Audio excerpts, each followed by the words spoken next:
हर एक कंपनीमध्ये हर एक एम्प्लॉईचं काही ना काहीतरी क्रॉस असतं मॅनेजर सोबत. खूप हार्डवर्क करतो, मी 10 तास काम करतो, मी वीकेंडला काम करतो आणि मला मॅनेजर ॲप्रिशिएशन देत नाहीये. जर तुम्ही समजा टाइमपास केला, एखाद्या मॅनेजरने तुम्हाला एखादा टास्क दिला आणि तो तुम्ही काही व्यवस्थित करत नाही, की यार नाही मला ॲप्रिशिएशन भेटत नाही, मला हे भेटत नाही, ते भेटत नाहीये, म्हणून तुम्ही जर करत नसाल ना, एक असता इगोवाले की यार मी मॅनेजर आहे, एक असता टेक्निकली खूप चांगले. एक मॅनेजरचं कसं असतं की यार तुम्ही हा जो टास्क आहे तुम्ही 2 तासात करा, 10 तासात करा किंवा काही करा, मला तो टास्क करून द्या. एम्प्लॉईचं कसं असतं यार मी 8 तास काम केलं, 10 तास काम केलं. आणि हाय विल आणि लो स्किल हे फ्रेशर्समध्ये खूप आढळून येतं की यार मला काम करायचंच आहे, ओके माझी इच्छा खूप आहे, पण त्यांच्याकडे लो स्किल असते. आणि ते कोणाला भेटतं माहिती आहे का? 4 नंबरवाल्याला, लो विल आणि हाय स्किलवाल्याला. तो कसा असतो? रिलॅक्स असतो. त्याला कंपनीमध्ये 5 ते 10 वर्ष झालेलं असतं. पर्सनली अजिबात घ्यायचं नाही. IT मध्ये असंच चालतं. ज्यांना हे जमतं ते IT मध्ये खूप सक्सेस झालेत. जे पर्सनली भांडत बसलेत त्यांचं काहीच झालं नाही. दुश्मन, लहानपणीपासून आपण कोणाचे ना कोणाचे तरी दुश्मन असतोच किंवा म्हणजे काही भांडणं झाले किंवा काय झाले किंवा ते कोणाच्या ना कोणाच्या लाईफमध्ये दुश्मन असतंच. बट कॉर्पोरेट लाईफमध्ये अलग टाईपचा दुश्मन असतो मॅनेजर. हर एक कंपनीमध्ये हर एक एम्प्लॉईचं काही ना काहीतरी क्रॉस असतं मॅनेजर सोबत. एक टास्क दिलाय, वर्क होत नाही, हा माझा फोर्स करतोय, मी खूप काम करतोय, मला ॲप्रिशिएशन भेटत नाही. हे सगळं आपण आज डिस्कस करणार आहोत. आणि एक तुम्हाला मी लास्टला एक टिप सांगणार आहे की मॅनेजरला कसं मॅनेज करायचं. ओके, सो व्हिडिओ लास्टपर्यंत बघा आणि चॅनलवरती नवीन असाल तर चॅनलला सबस्क्राईब करायला विसरू नका. ओके, सो आपण स्टार्ट करूयात. आणि आपण एक हे पण बघणार आहोत की स्किल विल मॅट्रिक्स म्हणजे काय, म्हणजे आपण कुठल्या टाईपचे एम्प्लॉय आहेत आपल्या कंपनीसाठी ते पण आपण बघणार आहोत. सो खूप जणांचं असं असतं की यार मी खूप वर्क करतो, मी खूप हार्ड वर्क करतो, मी 10 तास काम करतो, मी विकेंडला काम करतो आणि मला मॅनेजर ॲप्रिशिएशन देत नाहीये, मग मी काम नाही करत आहे, मग मला आता काम नाही करायचं, मी आहे ते फक्त एक माझं थोडंसं काम करून मी माझं घरी जाईल. तर ह्यानी काय होतं ना, मी डिमोटिवेट नाही करत आहे कोणाला, बट ह्यानी काय होतं ना की मॅनेजर आपल्याला ॲप्रिशिएट करू किंवा नाही करू, मॅनेजरचं एक अलगच आहे, ते पण मी त्यावरती बोलेल. पण तुम्ही स्वतः अपडेटेड राहा. तुम्ही स्वतः तुम्हाला जो पण टास्क आहे तो तुम्ही टास्क कंप्लीट करा. भलेही तुमचा तो विदिन तुम्हाला डेडलाईन होऊ किंवा नाही हो, बट तुम्ही 100% द्या. त्यातून काहीतरी लर्न करा. हे ॲज अ तुमच्यासाठी आहे टास्क असं समजा. कारण काय ना की तुम्ही असं नका समजू की तुम्ही त्या कंपनीसाठी करताय, तुम्ही लर्न करा. तुम्हाला 10 वर्षे 5 वर्षे एका कंपनीमध्ये राहून त्या कंपनीलाच हे नाही करायचं, तुम्ही स्वतःला ग्रो करा आणि 2-3 वर्षानंतर तुम्ही स्विच केलं तरी पण चालेल.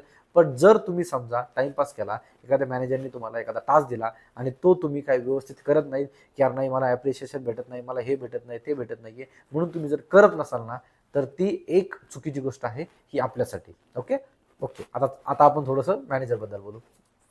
मॅनेजर कसे असतात माहिती का? एक 2 टाईपचे मॅनेजर असतात. एक असतात इगोवाले की यार मी मॅनेजर आहे, एक असतात टेक्निकली खूप चांगले, एक असं म्हणजे अजून खूप टाईपचे मॅनेजर असतात आणि सपोर्टिव्ह पण असतात. तर कसं आहे ना, मॅनेजरची चूक आपण म्हणू शकतो, आपण मॅनेजरची चूक बोलू शकत नाही किंवा एम्प्लॉईची चूक बोलू शकत नाही. मॅनेजरच्या जागेवरती बरोबर असतो, एम्प्लॉईच्या जागेवर बरोबर असतो.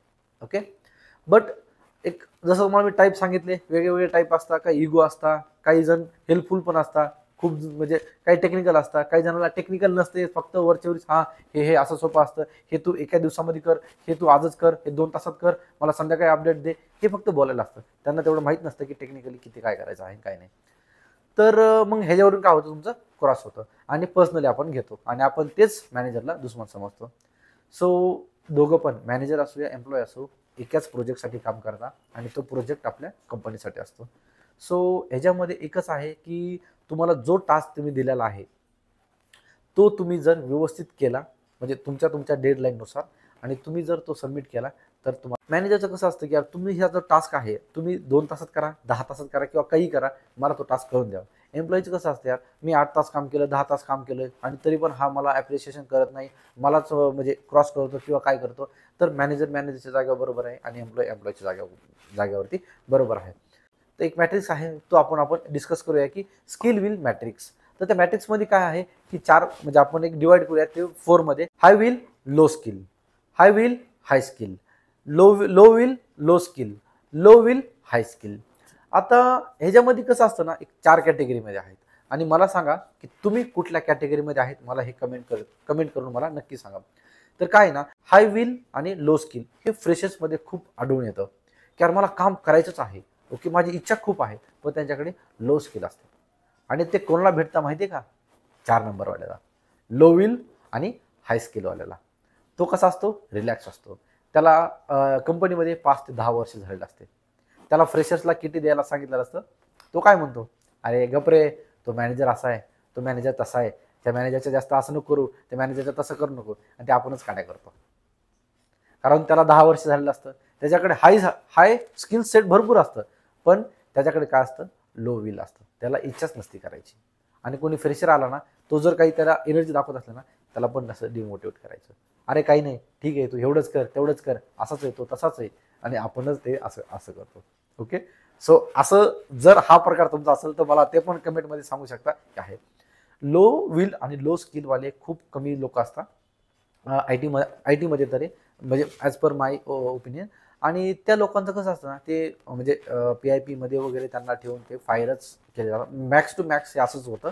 आणि कारण त्यांच्यामध्ये करायची इच्छा पण नाही आणि त्यांच्याकडे स्किल पण नाही आहे, तर ते फक्त तुमच्या म्हणजे EMI साठी म्हणा किंवा त्यांच्यासाठी पण जॉब करतात, पण ते कुठे ना कधीतरी ऑब्झर्व होता आणि त्यांना फायर केलं जातं. सो म्हणजे मी म्हणजे माझी तर इच्छा आहे की कुणीच ह्या कॅटेगरीमध्ये नसावा आणि नसेल पण. सो फ्रेशर आणि मी लो विल आणि हाय स्किलचं पण आपण डिस्कस केलं.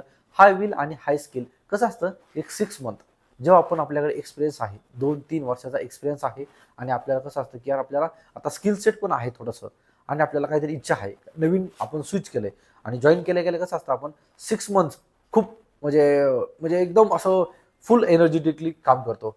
एखादं फ्रेमवर्क असेल किंवा एखादा प्रोजेक्ट आहे त्यामध्ये इनपुट द्यायचा प्रयत्न करतो, प्रेझेंटेशन देतो, त्यानंतर थोडंसं टीममध्ये इम्प्रेशन कसं पडेल ते करतो, आणि हळूहळू लो विल हाय स्किलमध्ये आपण मोडल्या जातो.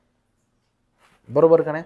तर ह्या 4 पैकी तुम्ही कुठल्या ह्याच्यामध्ये आहेत ते तुम्ही मला कमेंटमध्ये सांगा.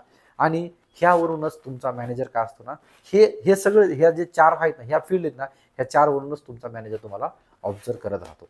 ओके, सो मला असं म्हणजे असं नाही करायचं की तुम्ही कुठल्या फील्डमध्ये आहेत किंवा काय, बट मला कधी पण वाटेल की तुम्ही 2 नंबरच्या हाय विल आणि हाय स्किलमध्ये तुम्ही राहिलं पाहिजे, कारण हे तुमच्यासाठी आहे. सध्या AI आलंय, जॉब मार्केट तुम्हाला कंडिशन माहिती असेल आयटीचं किंवा काय, तुम्ही अपडेट राहा. भलेही तुम्ही काम कमी करा, हे करा, ते करा, त्यावरती मी काही जास्त फोकस नाही करणार आहे, बट तुम्ही अपडेटेड राहा. तुमच्या मॅनेजरचं सोडा, पण तुम्ही स्वतः अपडेटेड राहा. तर मॅनेजरचं आणि तुमचं रिलेशन आहे ते जर कसं जरी असू, मीटिंगमध्ये तुम्हाला कितीही ओरडा पडू किंवा काय पडू, एकदम आपण म्हणतो ना यार मराठीमध्ये बिनलाजे.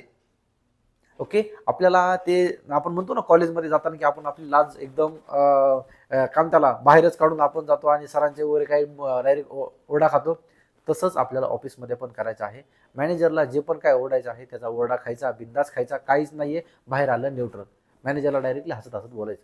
ओके, पर्सनली अजिबात घ्यायचं नाही. IT मध्ये असंच चालतं. ज्यांना हे जमतं ते IT मध्ये खूप सक्सेस झालेत. जे पर्सनली भांडत बसलेत त्यांचं काहीच झालं नाहीये. ओके, सो तुम्हाला जर प्रोफेशनल आणि तुम्हाला जर ग्रोथ पाहिजे असेल तर तुम्हाला ह्या स्किल्स तुम्हाला आल्या पाहिजे. Okay, so as a me tip म्हणून सांगतो की तुमचे जे काही जे तुमचा टास्क आहे ते तुम्ही प्रॉपर करा. जो तुम्ही ॲज अ मॅनेजरसाठी करत नाही तो तुम्ही तुमच्या कंपनीसाठी करताय, तर तुम्ही ते प्रॉपर करा. स्वतःचे स्किल्स अपग्रेड करा, स्वतःला अपग्रेड करा. प्रोफेशनल ग्रोथ तुमची व्हायला पाहिजे. आणि जर तुम्हाला ग्रोथ किंवा काय नसेल ना, तर तुम्हाला जर खूपच मॅनेजर हे भेटलाय किंवा आणि चाटेगिरी अजिबात करायची नाही.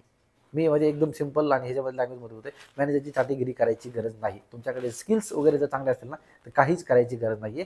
हां, जर तुमच्याकडे व्यवस्थित समजा स्किल वगैरे काही नसेल किंवा काय नसेल तर तुम्ही मग डायरेक्टली थोडंसं इम्प्रूव्हमेंट करून तुम्ही स्विच वगैरे करू शकता. आणि मॅनेजरला जर समजा मॅनेज करायचं असेल ना तर मॅनेजरला हे आपल्याला कळतं.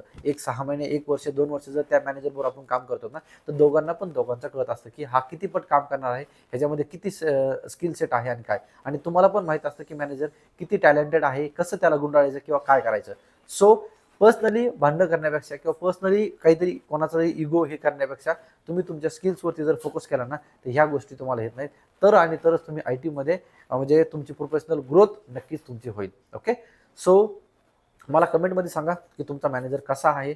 आणि येस, व्हिडिओ आवडला असेल तर लाईक करा आणि तुमच्या फ्रेंड्समध्ये पण शेअर करा. आणि चॅनलला जर सबस्क्राईब नसेल केलं तर चॅनलला सबस्क्राईब करा. Thanks for watching. Bye bye.